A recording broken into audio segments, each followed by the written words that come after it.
So, I'm trying to figure out what my doctoral research is going to focus on exactly. And, I've got 2 years of coursework to figure that out. Um,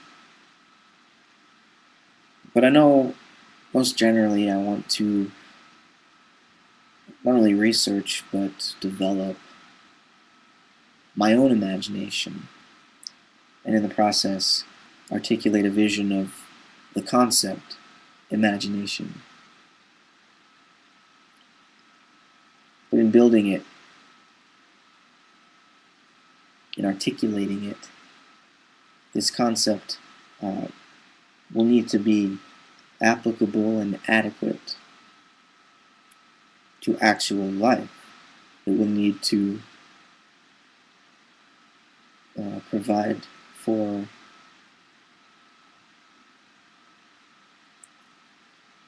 it will need to provide a reason for my will to act and a way for it to act, for me to act, and to, in understanding imagination, create the world. Now, I think part of understanding the imagination is, well, it's going to involve some philosophy. It's going to involve metaphysics, cosmology, and it's going to involve consciousness. It's going to involve epistemology. And of course, it's going to be some kind of ethical expression as well. Sometimes we say ethics is sort of a branch of philosophy, but ethics concerns action, and philosophy is a form of acting, of expressing. But I don't think we really have a philosophy of ethics. Philosophy is ethicking, in that it, whether it be speaking or writing, it is bringing forth new worlds for possible action through its expression, be it speech or writing or whatever else philosophers do, teaching.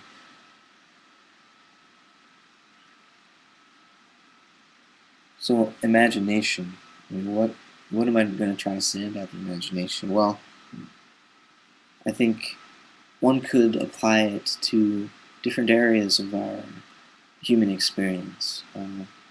In science, for example, when we speak of being empirical, what exactly does it mean to observe the world through your senses? What do the senses experience, really? And I think when you examine it phenomenologically, just by letting be what arises,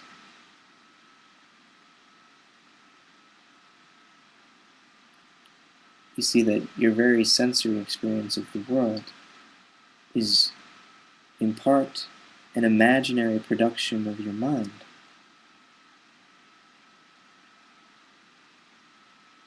How am I talking to my computer screen coherently without using my imagination?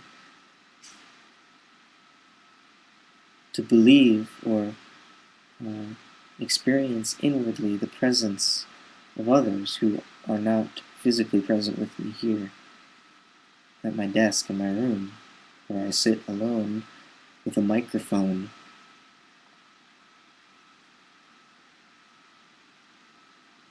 So sensory perception is already an imaginative activity performed, for the most part, unconsciously. I can't think, a glass of wine. I can't think a pencil into existence. It appears before me to think. It's the raw material of which my thoughts are the response.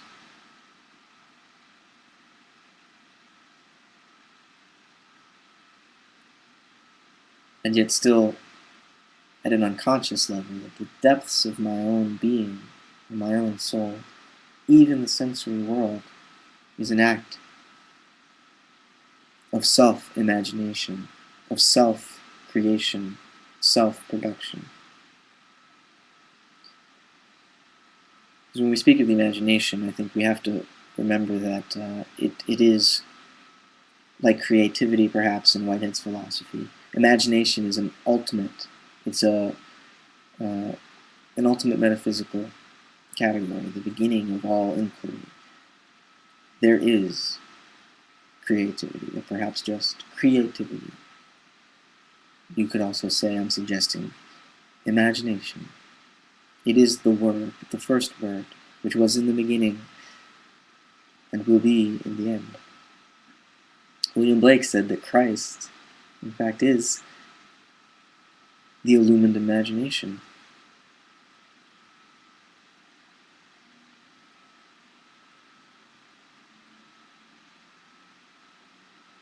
So, imagination, then, it's not just the shadow activity of a subjective mind. It's not happening inside your head. At least it isn't always. Certainly there is such a thing as fantasy and delusion. But imagination is more than what we would normally think of as a mental operation. It's either not mental or physical, or it's both mental and physical. It is that which gives rise to the inner and the outer. And in that way, it's magic. It creates from nothing. Making the ideas of God real. It's the function of the imagination. In the human, it makes the ideas of the human being real. We use our imaginations in order to will, to the extent that we will at all. We have to foresee the future. So what would it imply to write a doctoral thesis on the imagination? What do I want to say about it? Well, I don't know. I suppose I don't really want to say anything about it. I just want to express it, to display it, to perform it. And so I guess it will come together of its own accord, according to the archetype which unfolds within it. We'll see. Let me know if you have any ideas for me.